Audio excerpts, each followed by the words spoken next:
이동형이야 이동형이야. 이동형 뉴스 정면 승부. 이동형의 뉴스 정면 승부.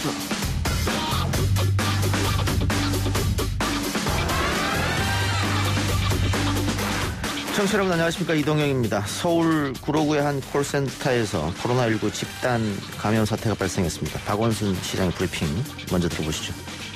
특히 서울의 경우에 우려하던 집단 감염이 산발적으로 계속 발생하고 있어서 긴장의 끈을 놓을 수 없는 그런 엄중한 상황입니다.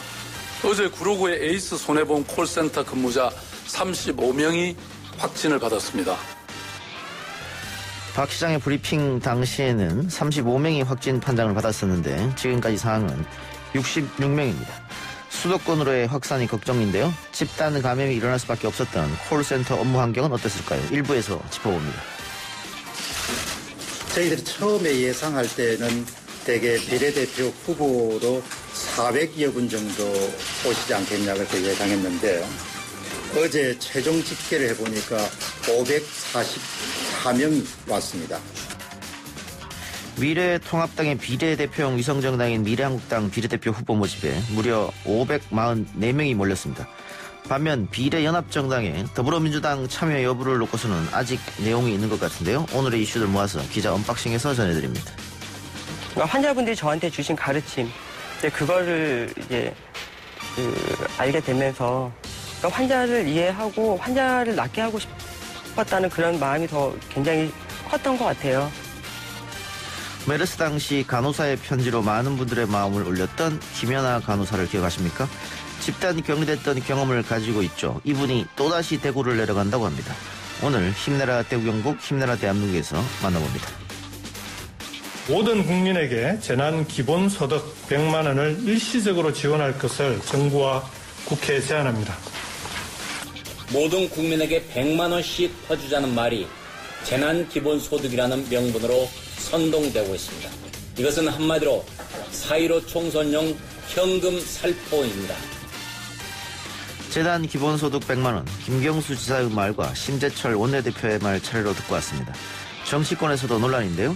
오늘 3부에서는 재난기본소득 50만 원 지급을 시행하는 전주시장 인터뷰, 그리고 경제 베스트 라인업에서 이 재난기본소득에 대해서 짚어보겠습니다.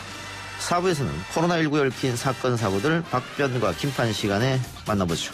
3월 10일 화요일 이동의 뉴스 정면 승부 시작합니다.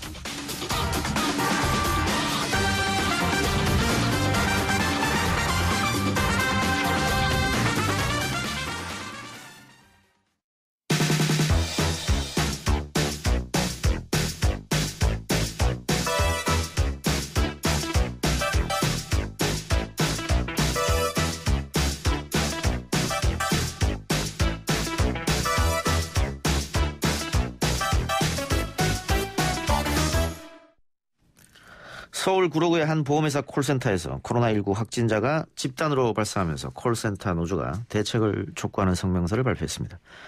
콜센터 노동자들의 근무 특성상 많은 사람들이 밀집된 공간에서 쉼없이 말을 해야 하기 때문에 감염병 노출이 불가피했던 것으로 보이는데요. 민주노총 서비스 일반 노동조합 이윤선 콜센터 지부장 연결해서 이야기 나눠보겠습니다. 지부장님. 예, 안녕하십니까. 예, 안녕하십니까. 예. 자, 보험회사의 콜센터에서 확진자가 대거 발생했는데 현상 어떻게 보고 계십니까? 저는 이제 예견된 재앙이라고 생각을 하고요. 예. 그럴 수밖에 없는 게 밀폐된 공간에서 수많은 인원들이 대규모로 근무를 하고 쉴 수 없이 말을 하기 때문에 예. 피할 수 없었던 예견된 재앙이라고 생각을 합니다. 예. 한 공간에 어느 정도 분이 모여서 일을 하십니까? 보통 작은 데는 몇십 명부터요. 예. 대체로는 100명 이상, 또 많은 곳은 200~300명까지도 이제 한 공간에서 근무를 하고 있고요. 예. 한 건물로 따지면은 이제 층을 나눠가지고 건물로 따지면 수백 명이 또 한 공간에 있다고 할 수 있습니다. 예. 이게 근무할 때 이게 조금 다닥다닥 붙어 계시는 모양이죠? 그렇습니다. 콜센터에서 일하시는 전화 상담사분들이 이제 사무를 볼 수 있는 공간이 책상 이 가로 길이로 한 1m 정도 되거든요. 예. 1m 간격으로 쭉 앉아 있는 거죠. 그리고 또 이 업무 특성상 계속해서 쉼없이 말을 할 수밖에 없기 때문에 또 비말이 많이 나갈 수밖에 없는 그런 상황이고요. 예, 맞습니다. 그리고 식사도 같이 한다고 하던데 그 이유는 뭡니까?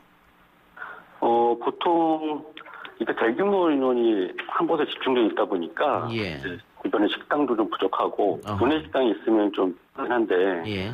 역시 구내식당이 있다고 하더라도 그 구내식당에 식사하는 과정에 이제 감염이 될 수 있고요. 예. 또 상담사분들이 자리에 앉아서 휴식을 취하기 굉장히 어렵습니다. 왜냐하면 계속 콜이 밀려들기 때문에 예.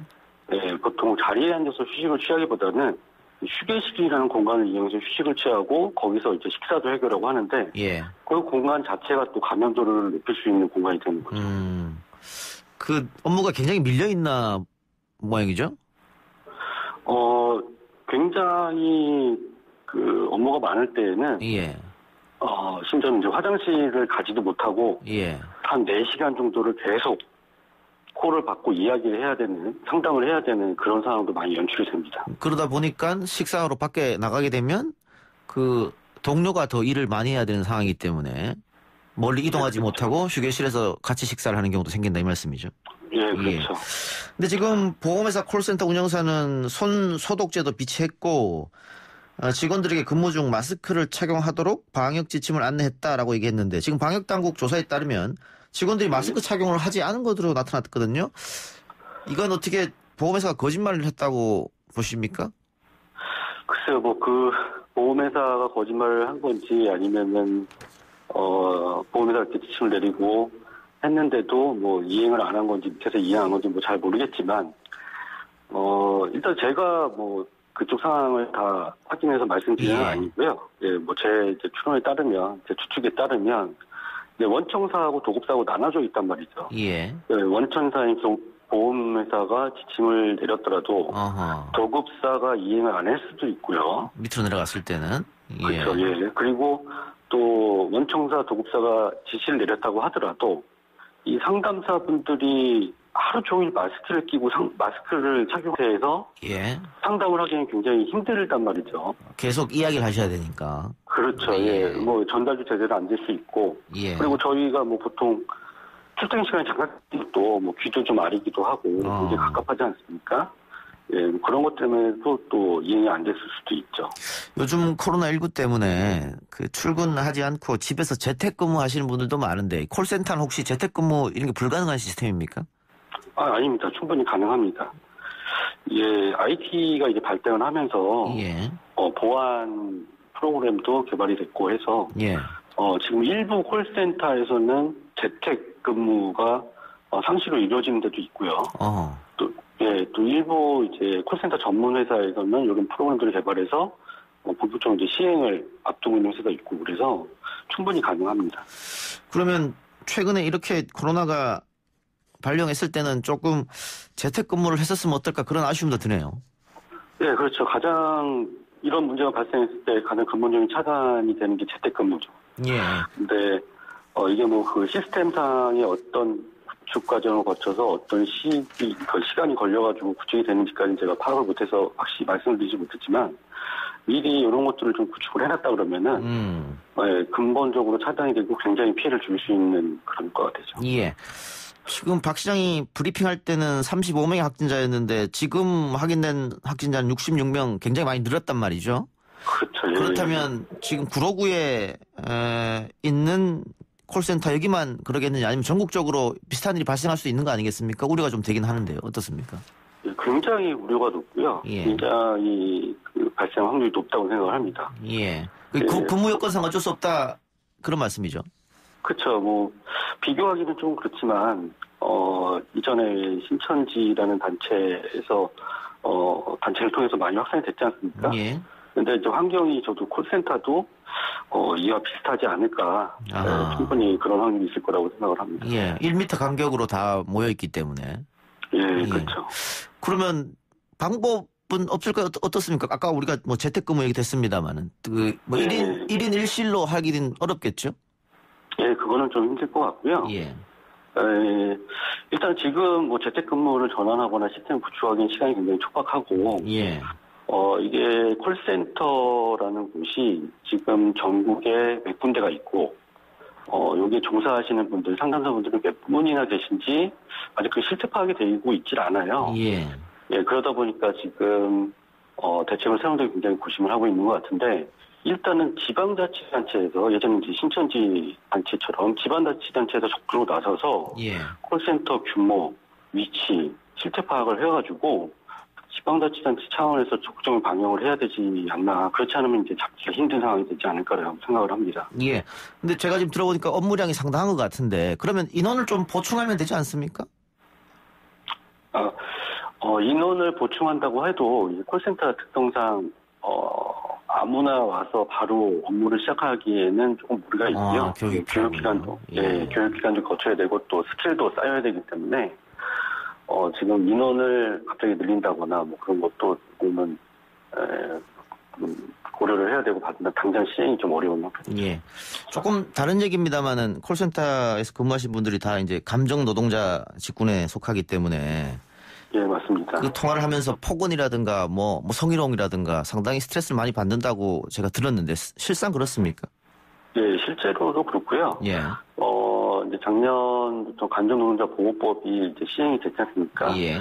그래서 감정노동자 보호법이 시행해서 좀 줄기는 했지만 아직도 이제 그런 고충들이 많이 있죠. 이게 또 원청 외주 이런 문제도 조금 있겠네요. 예, 맞습니다.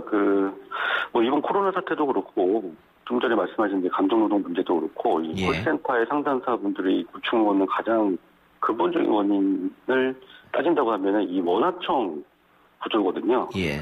원청에서는 이제 처리조 비용으로 콜센터를 운영할 수 있는 회사를 구해서, 저희 이제 도급사라고 합니다. 콜센터 전문 운영하는 도급사. 예. 이 도급사에서 이제 돈을 받고 이제 운영을 대신하게 되는데, 이 최저 비용으로 운영을 하다 보니까 거기에 대한 이제 문제도 있고 또 원청사는 문제가 생기면은 어디까지나 자기 원청사 소속의 직원이 아니다 보니까 나몰라라 하고 있고 그 도급사에서는 비용 문제로 또 여러 가지 일들을 또 회피하고 책임을 가능하면 이제 축소시키려고 하는 경향이 있는 거죠. 예. 아까 잠깐 얘기했습니다. 뭐 폭언이나 욕설이나 성희롱 이런 것 들었을 때 스트레스가 상당할 텐데 그럼 어떻게 해소하십니까? 심리치료 같은 게 있습니까? 제도가? 심리치료나 이런 서비스를 같이 제공하는 콜센터 회사는 거의 없고요. 거의 없고요, 예. 예, 대체로 이제 상담사분들이 알아서 각자의 방법으로 해소를 하고 이제 억제하고 그런 업무 환경이 사실상 뭐 특별한 대책이나 아니면 시행되고 있는 부재책은 없다고 봐도 됩니다. 알겠습니다. 오늘 인터뷰 여기까지 듣겠습니다. 예, 감사합니다. 고맙습니다. 지금까지 민주노총 서비스 일반노동조합 이윤선 콜센터 지부장이었습니다. 1부 순서 마치고요. 2부 기자 언박싱 코너로 돌아옵니다.